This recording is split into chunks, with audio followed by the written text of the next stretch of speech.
My name is Amara Okonkwo and I'm 22 years old. 2 weeks ago, I stood on a graduation stage in front of 3,000 people while my parents, the same people who refused to pay for my education because I wasn't worth the investment, sat in the front row with their faces drained of all color. They came to watch my twin sister graduate. They had no idea I was even there. They certainly didn't know I'd be the one giving the keynote speech. But this story doesn't begin at graduation. It begins 4 years earlier in my parents' living room when my father looked me straight in the eyes and said something that changed my life forever. Before I continue, if this story already has your heart racing, hit that like button right now. And drop a comment telling me where you're watching from. I read every single one. Now, let me take you back to that summer evening in 2021. The acceptance letters arrived on the same Thursday afternoon in May. Chioma got into Kensington University, a prestigious private school with a price tag of $68,000 a year. I got into Riverside State, a solid public university, $23,000 annually. Still expensive, but manageable. That evening, Dad called a family meeting in the living room. "We need to discuss finances," he said, settling into his leather armchair like a judge about to deliver a sentence. Mom sat on the couch, hands folded, already knowing what was coming. Chioma stood by the window, practically glowing. I sat across from Dad, still clutching my acceptance letter like it meant something. "Chioma," Dad began, "we'll cover your full tuition at Kensington. Room, board, everything." Chioma squealed. Mom smiled that tight smile she always gave when she was pretending everything was fine. Then Dad turned to me, and the temperature in the room dropped 10 degrees. "Amara, we've decided not to fund your education." The words didn't register at first. I looked at him, waiting for the punchline, for him to say he was joking. But his face remained stone cold. "I'm sorry, what?" "Chioma has leadership potential. She networks well. She'll marry well. Build connections. It's an investment that makes sense." He paused, and what came next felt like a knife sliding between my ribs, slowly, deliberately.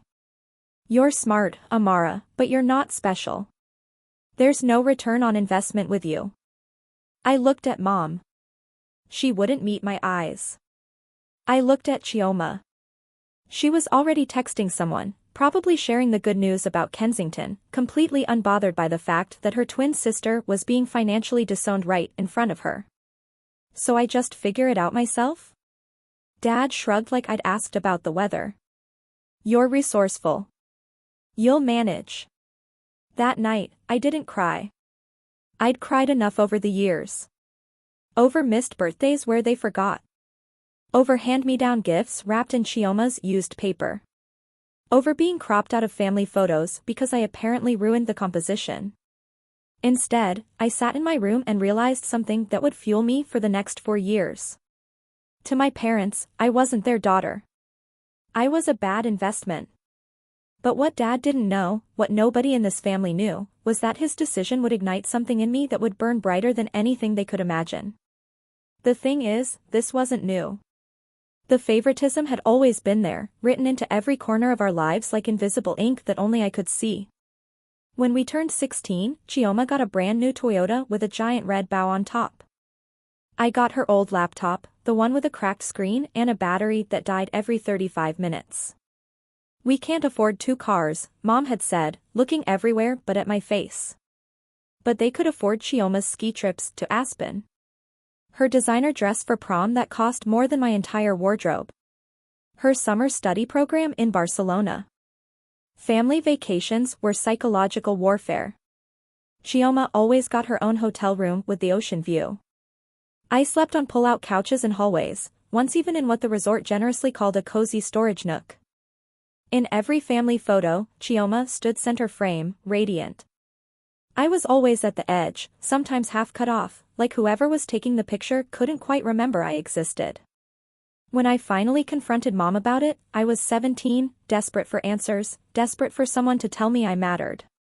She just sighed like I was exhausting her. "Sweetheart, you're imagining things. We love you both exactly the same. But actions don't lie. And their actions had been screaming the truth my entire life. A few weeks before the college decision, I found Mom's phone unlocked on the kitchen counter. A text thread with Aunt Gozy was open. I shouldn't have read it. I knew I shouldn't. But something made me look. Poor Amara, Mom had written. But Harold's right. She doesn't stand out like Chioma does. We have to be practical about where our money goes. I put the phone down carefully, like it might explode. I walked to my room. Closed the door. And made a decision I told no one about. Not because I wanted revenge. Because I wanted to prove something to myself that nobody else seemed to believe. That I was worth every single sacrifice I was about to make. I opened my laptop, the cracked one with the dying battery, and typed into the search bar full scholarships for independent students. The results loaded slowly, but what I found that night would change the entire trajectory of my life. I did the math at 2 a.m., sitting on my bedroom floor with a notebook and a calculator, writing numbers until my hand cramped. Riverside State, $23,000 per year. For years, $92,000. Parents' contribution, 0. My savings from summer jobs, $2,100. The gap was staggering, impossible. If I couldn't close it, I had 3 options. Drop out before I even started. Take on 6 figures of student debt that would follow me until I was 50. Or go part-time, stretching a 4-year degree into 8 while working full-time, watching everyone else graduate and move on while I stayed stuck. Every path led to the same place. Becoming exactly what my father said I was. The failure. The bad investment. The twin who didn't make it. I could already hear the family conversations at Christmas. Chioma is doing so well at Kensington. Amara? Oh, she's still trying to figure things out, bless her heart. But this wasn't just about proving them wrong anymore. It was about proving myself right. I scrolled through scholarship databases until my eyes burned and my vision blurred. Most required recommendations, essays, proof of financial need. Some were obvious scams. Others had deadlines that had already passed. Then I found something. Riverside had a merit scholarship program for first-generation and independent students. Full tuition coverage plus a living stipend. The catch? Only 4 students per year were selected from thousands of applicants. I saved the link. Then I kept scrolling, and that's when I saw it. The name that would eventually change everything. The Morrison Scholarship. Full ride, $12,000 annually for living expenses, awarded to only 15 students nationwide. I actually laughed out loud in my dark room. 15 students in the entire country.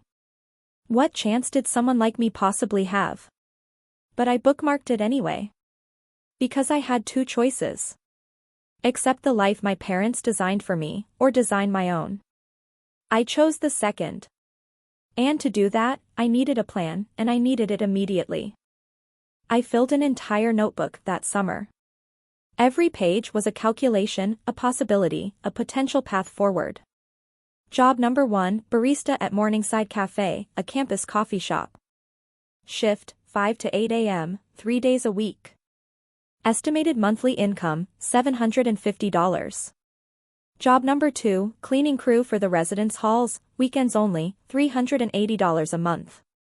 Job number 3, teaching assistant for the economics department, if I could somehow land it, another $280. Total, $1,410 per month, roughly $16,920 a year. Still $6,080 short of tuition alone, not counting books, food, or the fact that I needed somewhere to actually live. That gap would have to come from scholarships. Merit-based ones. The kind you earn through blood and sleepless nights, not the kind you're handed because of your last name or your parents' bank account. I found the cheapest housing option within walking distance of campus. A tiny room in a house shared with 5 other students. $280 a month, utilities included. No parking, no air conditioning, no privacy, barely enough room to turn around. It would have to do. My schedule crystallized into something that looked brutal on paper and felt even worse in practice. 5 a.m., work at the cafe. 9 a.m. to 5 p.m., classes back to back. 6 p.m. to 10 p.m., study, work shifts, or teaching assistant duties. Sleep, 11 p.m. to 4 a.m.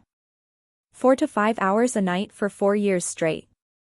The week before I left for college, Chioma posted photos from her trip to Bali with friends.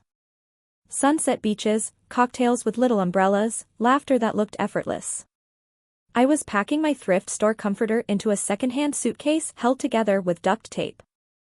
Our lives were already diverging, and we hadn't even started yet. But here's what kept me going. Every night before sleep, when exhaustion made my bones ache, I'd whisper the same thing to myself like a prayer. This is the price of freedom. Freedom from their expectations. Freedom from their judgment. Freedom from needing their approval to know I mattered. I didn't know then how right I'd be. And I didn't know that somewhere on the Riverside campus, there was a professor who would see something in me that my own parents never could. Freshman year, late November. I sat alone in my tiny rented room, phone pressed to my ear, listening to the sounds of home. Laughter in the background, the clink of dishes, the warm chaos of a family gathering I wasn't part of. Hello, Amara. Mom's voice was distant, distracted, like she was already thinking about getting back to whatever was more important. Hi, Mom. Happy Thanksgiving. Oh, yes, Happy Thanksgiving, honey. How are you? I'm okay. I'm good. Is Dad there? Can I talk to him? A pause. Then I heard his voice in the background, muffled but crystal clear. Tell her I'm busy carving the turkey. The words landed like stones in my chest. Mom's voice returned, artificially bright. Your father's just in the middle of something. Chioma was telling the funniest story about her sorority. You should hear it. It's fine, Mom. Are you eating enough? Do you need anything? I looked around my room. At the instant ramen stacked on my desk. At the secondhand blanket that smelled like someone else's life. At the textbook I'd borrowed from the library because I couldn't afford the $340 to buy it. No, Mom. I don't need anything. Okay, well, we love you, sweetheart. Love you too. I hung up. Then I opened Instagram. The first thing in my feed was a photo Chioma had posted 7 minutes ago. Mom, Dad, and Chioma at the dining table, candles lit, turkey gleaming like something from a magazine. The caption, grateful for my incredible family, with 3 red heart emojis. My incredible family. I zoomed in on the photo, studying it like evidence. 3 place settings. 3 chairs. Not 4. They hadn't even set a place for me. Like I didn't exist. Like I'd never existed. I sat there for a long time, staring at that image until my vision blurred. Something shifted inside me that night. The ache I'd carried for years, the desperate longing for their approval, their attention, their love, it didn't disappear. But it changed. It hollowed out. And where the pain used to live, there was only quiet, cold emptiness. Strangely, that emptiness gave me something the pain never had. Absolute clarity. Second semester, freshman year. Microeconomics 101, with Drive Catherine Obi. She was legendary at Riverside. 32 years of teaching, published in every major journal, terrifying reputation. Students whispered that she hadn't given an A+ in 7 years, that she once made a student cry just by reading their essay out loud. I sat in the 3rd row, took meticulous notes in handwriting so small I could barely read it later, and turned in my first essay expecting a B- at best, maybe a C+ if I was honest. The paper came back with 2 letters at the top. A+. Beneath the grade was a note in red ink. See me after class. Immediately. My heart dropped into my stomach. What did I do wrong? After the lecture, I approached her desk slowly, like I was walking to my own execution. Dr. Obi was already packing her bag, silver hair pulled back in a severe bun, reading glasses perched on her nose. Amara Okonkwo. Yes, ma'am. Sit down. I sat. She looked at me over her glasses for what felt like an eternity. This essay is one of the best pieces of undergraduate writing I've seen in 20 years. Where did you study before this? Nowhere special. Public high school. Nothing advanced. And your family? Academics? I hesitated, my throat suddenly tight. My family doesn't support my education. Financially or otherwise. The words came out before I could stop them, and once they started, I couldn't hold them back. Dr. Obi set down her pen slowly. Tell me more. So I did. For the first time in my life, I told someone the whole story. The favoritism, the rejection, the 3 jobs, the 4 hours of sleep, the family photos where I was cropped out, all of it. When I finished, she was quiet for a long moment, so quiet I could hear my own heartbeat. Then she said something that changed my trajectory forever. Have you heard of the Morrison Scholarship? I nodded slowly, my mouth dry. I've seen it online, but it's impossible. 15 students nationwide. 15 students nationwide, she repeated. Full ride, living stipend, and recipients at partner schools deliver the commencement address at graduation. She leaned forward, her eyes locked on mine. Amara, you have potential. Extraordinary potential. But potential means absolutely nothing if no one sees it. Let me help you be seen. The next 2 years blurred into a rhythm so relentless it stopped feeling like living and started feeling like surviving. Wake at 4 a.m. Coffee shop by 5. Classes by 9. Library until midnight. Sleep. Repeat. I missed every party, every football game, every late-night pizza run, every normal college experience everyone else got to have. While other students built memories and friendships and Instagram feeds full of laughter, I built a GPA. 4.0, 6 semesters straight. There were moments I almost broke. Once I fainted during a shift at the cafe, right in front of customers. Exhaustion and dehydration, the doctor said. Drink more water, get more sleep. I was back at work the next day because I couldn't afford not to be. Another time, I sat in my friend Zara's car, she'd lent it to me for a job interview, and I cried for 20 minutes straight. Not because anything specific had happened. Just because everything had happened, all at once, for years, and my body finally couldn't hold it anymore. But I kept going. Because what other choice did I have? Junior year, early October. Dr. Obi called me into her office. I'm nominating you for the Morrison. I stared at her like she'd spoken a foreign language. You're serious? 10 essays. 3 rounds of interviews. It'll be the hardest thing you've ever done. She paused, her expression softening just slightly. But you've already survived harder, haven't you?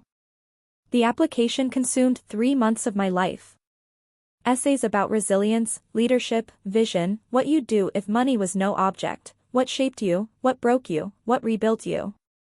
Phone interviews with panels of professors who asked questions designed to make you stumble. Background checks. Reference letters. Financial disclosures that forced me to write down exactly how poor I was in official documents. Somewhere in the middle of it all, Chioma texted me. First time in 4 months. Mom says you never come home anymore. That's kind of weird, don't you think? I read the message. Then I put my phone face down and went back to my essay about overcoming adversity. The truth was, I couldn't afford a plane ticket home. But even if I could, I wasn't sure I wanted to go back to a place where I'd never really belonged. That year I spent Christmas alone in my rented room with a cup of instant noodles and a tiny paper tree Zara had made me in her architecture class. No family. No presents. No drama. No forced smiles over a dinner table where I wasn't wanted. It was somehow the most peaceful holiday I'd ever had.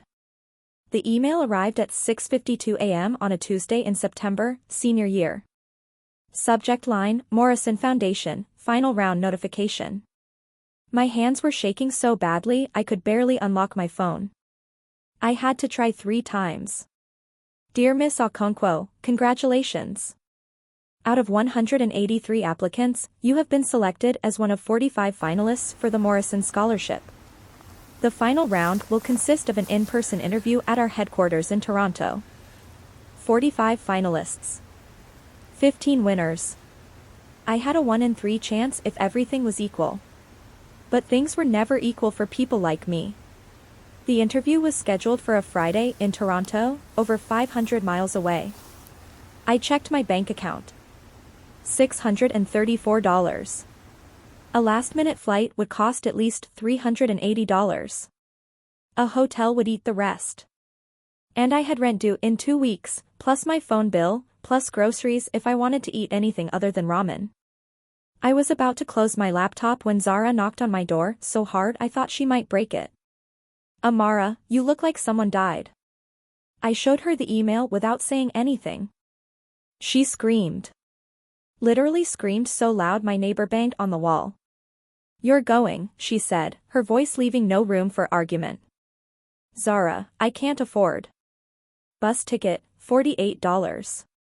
Leaves Thursday night, arrives Friday morning. I'll lend you the money. I can't ask you to. You're not asking. I'm telling.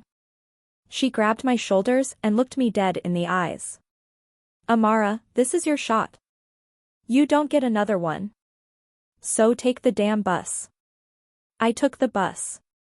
9 hours overnight, arriving in Toronto at 5:30 a.m. with a stiff neck, a borrowed blazer from the campus thrift store, and shoes I'd polished until my hands smelled like chemicals. The interview waiting room was full of polished candidates with designer bags and parents hovering nearby, radiating easy confidence that came from never having to worry about money. I looked down at my second-hand outfit, my scuffed shoes that no amount of polish could fully fix. I don't belong here, I thought. Then I remembered Dr. Obi's words. You don't need to belong. You need to show them you deserve to be here. 2 weeks after the interview, I was walking to my morning shift, half asleep, when my phone buzzed in my pocket. Subject, Morrison Scholarship, decision. I stopped in the middle of the sidewalk. A cyclist swerved around me, cursing. I didn't hear him. I didn't hear anything except the blood rushing in my ears. I opened the email with hands that wouldn't stop shaking. Dear Ms. Okonkwo, we are pleased to inform you that you have been selected as a Morrison Scholar for the class of 2025. I read it 3 times. Then a 4th. Then I sat down on the curb right there on the sidewalk and cried. Not quiet tears. Ugly, heaving sobs that made strangers stare and cross the street to avoid me. 3 years of exhaustion, loneliness, grinding determination, all of it poured out of me right there outside Morningside Cafe. I was a Morrison Scholar. Full tuition. $12,000 a year for living expenses. And the right to transfer to any partner university in their network. That night, Dr. Obi called me personally. Amara, I just got the notification. I'm so incredibly proud of you. Thank you, I managed to say through tears I couldn't stop. Thank you for everything. There's something else, she said. The Morrison allows you to transfer to a partner school for your final year. Kensington University is on the list. Kensington. Chioma's school.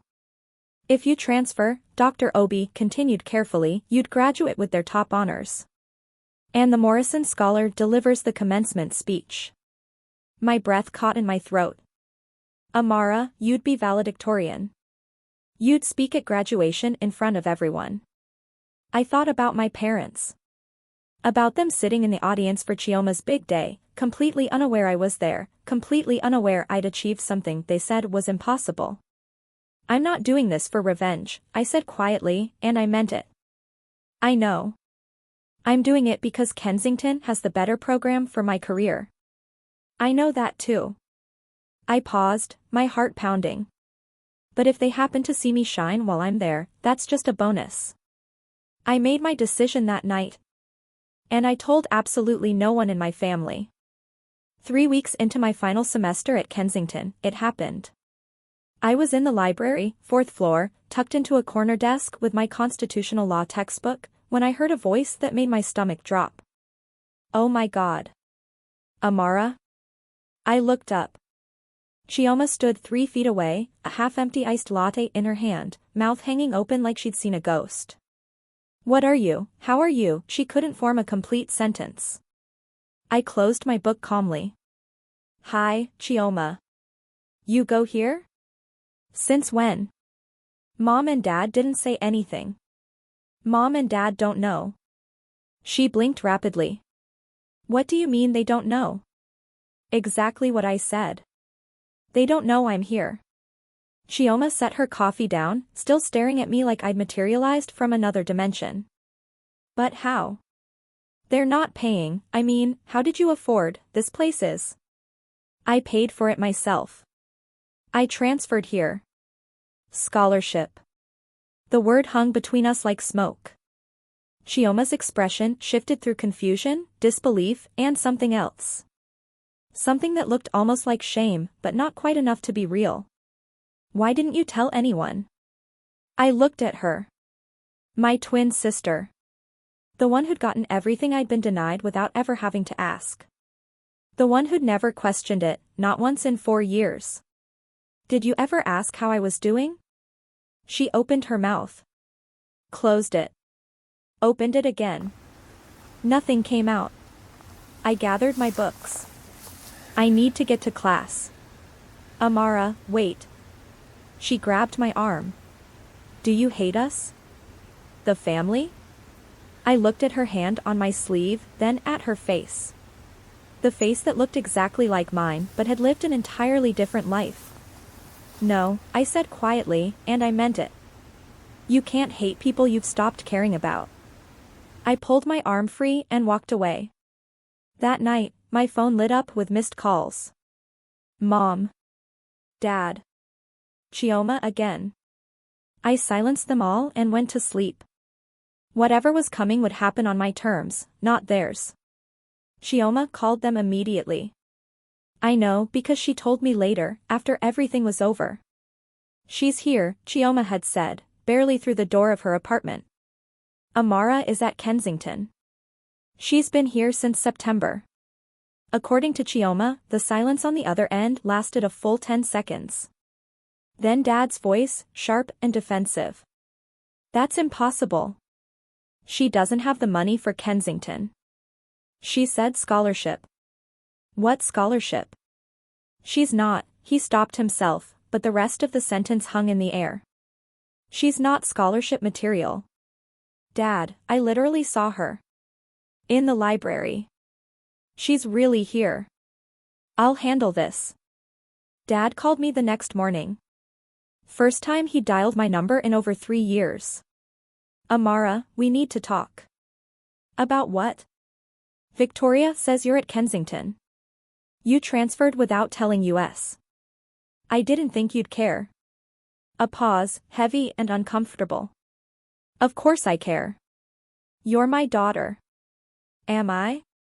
The words came out flat, not bitter, just factual, like I was stating the weather. Amara, That was 4 years ago, Dad. In the living room. You said I wasn't worth the investment. You said there was no return on investment with me. Remember that? Silence. Dad, do you remember saying that to me? Amara, that was a long time ago. 4 years. In the living room. You looked me in the eyes and said I wasn't special. More silence. Then, we should discuss this in person. At graduation. We're coming for Chioma's ceremony, and I know you'll be there. I'll see you there, Dad. I hung up. He didn't call back. That night I sat in my small apartment, the one I'd paid for with money I'd earned, and thought about that conversation. He didn't remember. Or he chose not to remember. Either way, he'd never actually seen me. Not really. But in 3 months, he would. And when that moment came, it wouldn't be because I forced him to look. It would be because he couldn't look away. If you've made it this far, and something in my story is hitting home, do me a favor. Hit that subscribe button. Because I need you to see how this ends. Drop a comment too, just tell me, have you ever been the one your family underestimated? I want to know I'm not alone in this. The weeks before graduation became a strange kind of quiet. I knew they were coming. Mom, Dad, Chioma, the whole perfect family unit descending on campus to celebrate Chioma's achievement. They'd booked a hotel. Planned a dinner. Ordered flowers. They still didn't know the full picture. Chioma had told them I was at Kensington, but she didn't know about the Morrison. She didn't know about the valedictorian honor. She didn't know I'd been asked to deliver the commencement address. Dr. Obi called to check in. Do you want me to notify your family about the speech? No. I want them to hear it when everyone else does. She was quiet for a moment. Amara, this isn't about making them feel bad, is it? No, I said honestly. It's about telling my truth. If they happen to be in the audience, that's their business, not mine. The night before graduation, I couldn't sleep. Not from nerves exactly. I kept wondering what I would feel when I saw them. Would the old pain come rushing back? Would I want them to hurt the way I'd hurt? I stared at the ceiling until 3 a.m., searching for answers in the dark. What I found surprised me. I didn't want revenge. I didn't want them to suffer. I just wanted to be free. And tomorrow, one way or another, I would be. Graduation morning. May 22nd. Bright sun, perfect weather, the kind of day that felt almost too beautiful for what was about to happen. Kensington Stadium seated 3,000 people. By 9 a.m. it was nearly full. Families pouring through the gates, flowers and balloons everywhere, the hum of excited conversation filling the warm air. I arrived early, slipping in through the faculty entrance. My regalia was different from the other graduates. Standard black gown, yes, but across my shoulders lay the gold sash of valedictorian. Pinned to my chest was the Morrison Scholar medallion, bronze and gleaming. I took my seat in the VIP section at the front of the stage, reserved for honors students and speakers. 20 feet away, in the general graduate section, Chioma was taking selfies with her sorority sisters. She hadn't seen me yet. And in the front row of the audience, dead center, best seats in the house, sat my parents. Dad wore his navy suit, the one he saved for important occasions.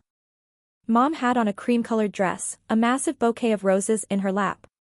Between them sat an empty chair, probably for coats and purses. Not for me. Never for me. Dad was adjusting his camera, preparing to capture Chioma's moment.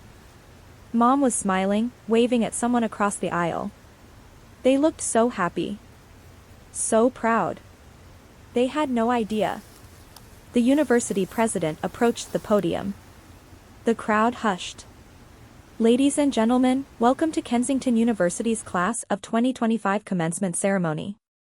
Applause. Cheers. Air horns from the back. I sat perfectly still, hands folded in my lap. In a few minutes, they would call my name and everything would change forever. I looked once more at my parents, at their expectant faces, cameras ready for Chioma's shining moment. Soon, I thought. Soon you'll finally see me. The ceremony proceeded in waves. Welcome address, acknowledgements, honorary degrees. Then the university president returned to the podium. And now it is my great honor to introduce this year's valedictorian and Morrison Scholar. I felt my heart rate spike. A student who has demonstrated extraordinary resilience, academic excellence, and strength of character. In the audience, my mother leaned over to whisper something to my father. He nodded, adjusting his camera lens, pointed directly at Chioma. Please join me in welcoming Amara Okonkwo. For one suspended moment, nothing happened. Then I stood. 3,000 pairs of eyes turned toward me. I walked toward the podium, my heels clicking against the stage floor, the gold sash swaying with each step. And in the front row, I watched my parents' faces transform. Dad's hand froze on his camera. Mom's bouquet slipped sideways in her lap.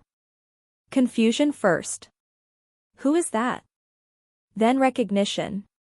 Wait, is that? Then shock. It can't be. Then nothing but pale, stricken silence. Chioma's head snapped toward the stage. Her jaw dropped. I saw her mouth my name silently. Amara. I reached the podium, adjusted the microphone. 3,000 people applauded. My parents didn't move. They just sat there, frozen, as if someone had pressed pause on their entire world. For the first time in my life, they were looking at me. Really looking. Not at Chioma. Not through me. At me. I let the applause fade. Then I leaned into the microphone. Good morning, everyone. My voice was steady, clear. For years ago, I was told I wasn't worth the investment. In the front row, my mother's hand flew to her mouth. Dad's camera hung useless at his side. And I began to speak. I was told I didn't have what it takes. My voice carried across the stadium, amplified, steady as a heartbeat. I was told to expect less from myself because others expected less from me. So I learned to expect more. I spoke about the 3 jobs. The 4 hours of sleep. The instant ramen dinners and second-hand textbooks. I spoke about what it meant to build something from nothing, not because you wanted to prove anyone wrong, but because you needed to prove yourself right. I didn't name names. I didn't point fingers. I didn't need to. The greatest gift I received wasn't financial support or encouragement. It was the chance to discover who I am without anyone's validation. In the front row, my mother was crying. Not the proud, joyful tears of a graduation ceremony. Something rawer. Something that looked like grief. To anyone who has ever been told you're not enough, I paused, letting the words settle over the crowd. You are. You always have been.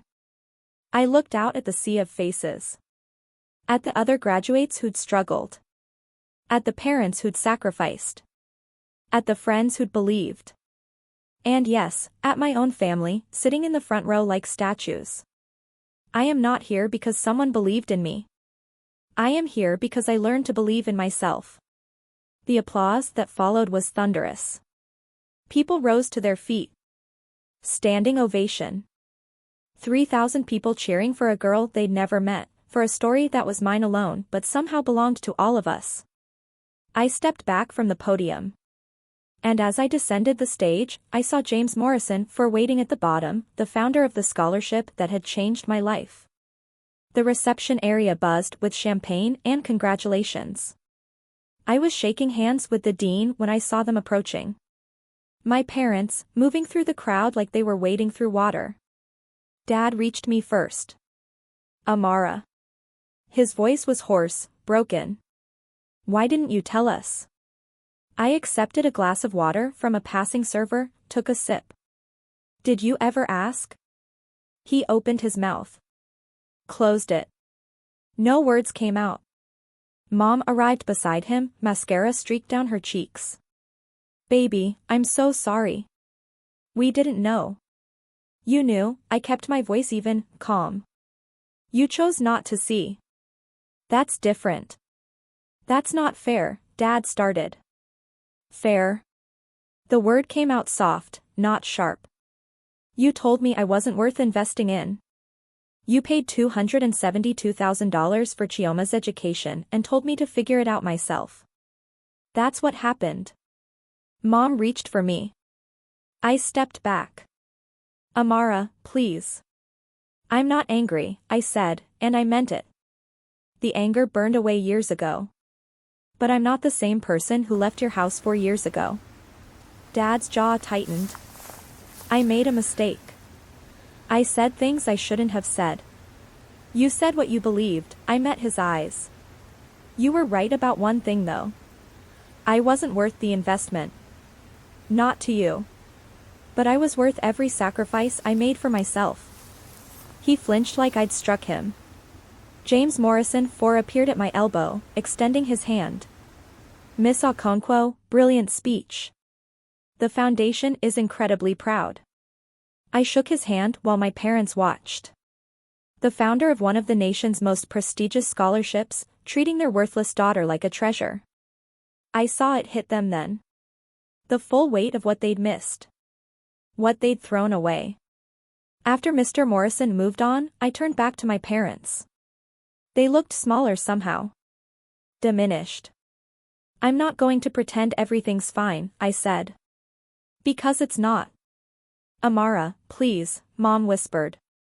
Can we just talk? As a family? We are talking. I mean really talk.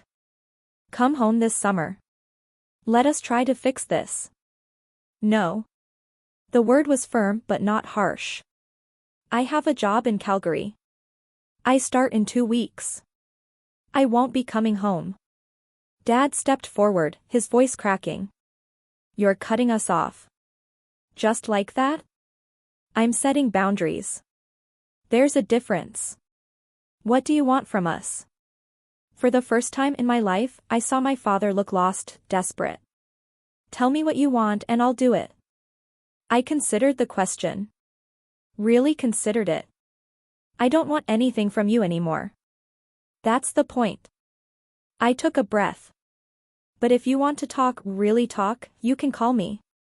I might answer. I might not. It depends on whether you're calling to apologize or to make yourselves feel better. Mom was crying again, harder now.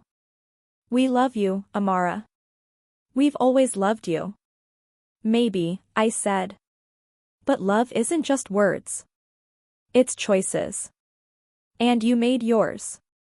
Shioma appeared at the edge of our circle, hovering uncertainly. Amara. She hesitated. Congratulations. Thank you. No hug. No tearful reconciliation. But no cruelty either. I'll call you sometime, I told her. If you want. She nodded, eyes wet. I'd like that. I turned and walked away. Not running, not escaping. Just moving forward. Dr. Obi was waiting by the exit, a quiet smile on her face. You did well, she said. I'm free, I replied. And for the first time in my life, I meant it. It's been 2 years since graduation. I'm still in Calgary, still working, though I've been promoted twice. I'm starting my MBA at Queen's this fall, paid for by my company. The girl who ate ramen and slept for hours a night, she'd hardly recognize me now. But I haven't forgotten her. I carry her with me every single day. Shioma and I meet for video calls once a month. It's awkward sometimes, learning to be sisters as adults when we never really were as kids. But she's trying. I can see that now. I'm sorry I didn't see it, she told me last month. All those years, I was so focused on what I was getting, I never asked what you weren't getting. I know. How do you not hate me for that? Because you didn't create the system. You just benefited from it. My parents came to visit last month. First time in Calgary. It was uncomfortable, stilted. Dad spent half the time apologizing. Mom spent the other half crying. But they came. They showed up at my door, in my city, in the life I built without them. That meant something. I'm not ready to call us a family again. That word carries too much weight, too much history. But we're something. We're working on something. Last week, I wrote a check to Riverside State's Scholarship Fund. $10,000. Anonymous. For students without family financial support. Zara cried when I told her. Amara, you're literally changing someone's life. Someone changed mine, I said, thinking about Dr. Obi, about the coffee shop shifts at dawn, about the night I bookmarked the Morrison Scholarship, never believing I'd win it. If you're watching this and something in my story resonated, if you've ever been overlooked, underestimated, or told you weren't good enough by the people who were supposed to love you most, I want you to hear this. They were wrong.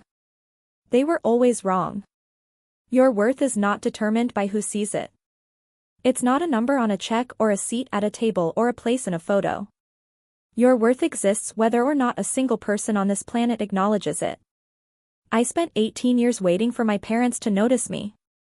I spent 4 more proving I didn't need them to. And you know what I finally learned? The approval I was chasing was never going to fill the hole inside me. Only I could do that. Some of you are estranged from your families. Some of you are still fighting for scraps of attention. Some of you are just starting to realize the love you're getting isn't the love you deserve. Wherever you are in that journey, I want you to know it's okay to protect yourself. It's okay to set boundaries. It's okay to decide that you matter more than keeping the peace. You don't need your parents or anyone else to confirm what you already know. You are enough. You always have been. Look in the mirror tonight and say it out loud. I am enough. That's the first step. The rest is up to you. If this story meant something to you, share it with someone who needs to hear it. Leave a comment, tell me what part hit hardest. And subscribe because there are more stories like this coming. Real stories. True stories. Stories that remind us we're not alone. Thank you for staying until the end. You're worth it. Don't let anyone tell you different.